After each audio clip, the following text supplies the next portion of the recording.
Баршаңызға қайырлы күн достар, каналыма қош келдіңіздер. Бүгін сіздерге осындай табада пісіп шығатын пирогтың рецептімен бөлісетін боламын. Негізі бұл пирогты мен де бірінші рет пісіріп жатырмын. Соңында қалай шыққанын көретін боласыздар, менімен бірге болыңыздар. Және де бұл пирогымызға ешқандай таразының қажеті жоқ. Осындай қасықпен барлық заттарды өлшеп салатын боламын. Ал ендеше пирогымызды бастайтын боламыз. Алдымен осындай құрғақ ыдысымызға 3 жұмыртқамызды салып аламыз.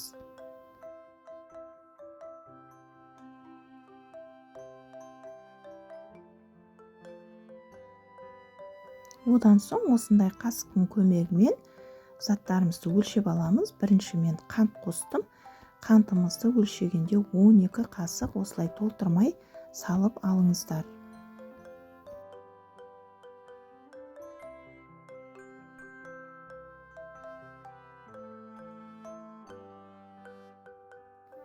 Одан соң кішкене тұз қосып аламыз.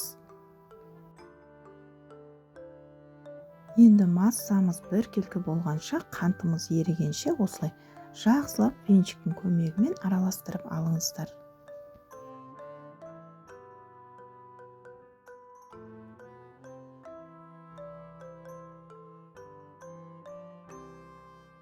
Одан соң сүтімізді құямыз. Сүтті де дәл осылай қасығымызды онша толтырмай 12 қасық өлшеп құйып алыңыздар. Егерде менің каналымда жаңа көрермен болсаңыздар, каналыма тіркеліп кетуді ұмытпаңыздар. Менің каналыма кіріп, көптеген рецепттерді көрсеңіздер болады. Өте жеңіл, оңай тамақтың рецепттерімен бөлістім. Тағы да біркелкі масса болғанша жақсылап араластырып алыңыздар. Енді сұйық майды құятын боламыз. 12 қасық сұйық майды санап тұрып құйып алыңыздар.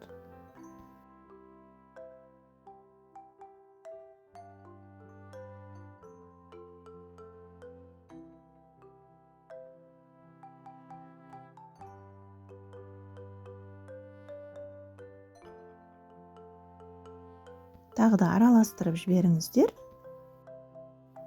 Ұнымызды салатын боламыз. Електен өтуі керек. Сондықтан мен осылай елекке 12 қасық ұнды салып алдым.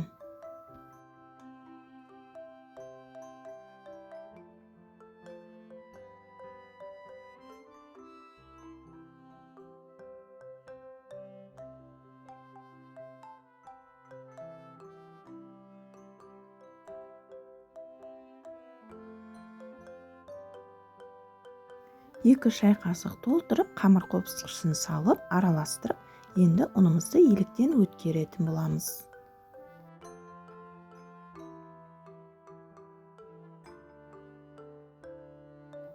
Біркелкі масса болғанша жақсылап араластырып алыңыздар.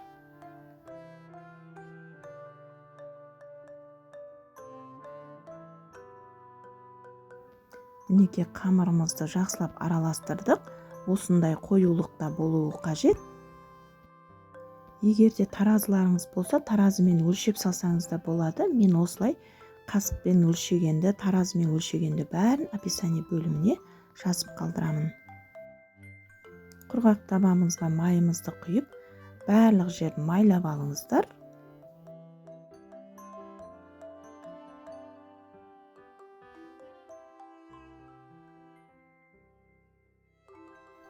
Енді пергамент қағазын дәл осылай дөңгелек формаға келтіріп қиып алып, табамыздың ішіне орналастыратын боламыз.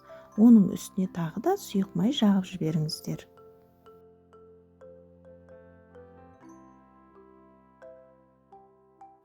Енді табамыздың ішіне массамызды құйып аламыз.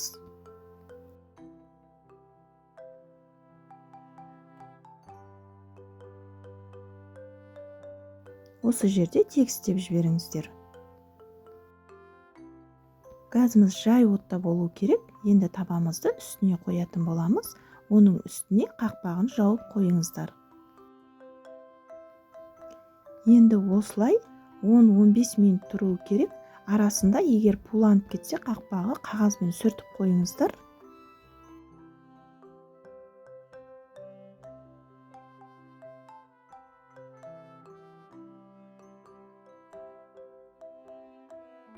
Мен сіздерге тез-тезден көріп тұруға кеңес беремін. Мен осылай 15 минуттан артық болып кетті. Кішкене күйіп бастаған екен. Бетіне пергамент қағазын жауып, оның үстіне тарелка қойып, осылай пирогымызды аударып аламыз.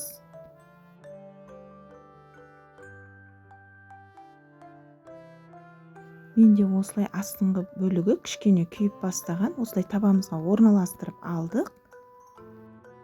Енді бетіндегі пергамент қағазын алып тастап, үстіне қақпағын жауып, астын тағы да 10-15 минут пісіріп алыңыздар. Ортасында шпажкамен көріп алыңыздар. Менде бұл жерде видеоға түспей қалған екен. Енді осылай тарелкаға қойып, кесіп алдым. Ортасы да өте әдемі болып піскен. Міндетті түрде осы рецептпен жасап көріңіздер. Бұл пирог қалай болып шыққанына баға беріп кетіңіздер. Төменге өз пікірлеріңізбен бөлісуді ұмытпаңыздар. Видеоны соңына дейін қараған болсаңыздар, назарларыңызға рахмет.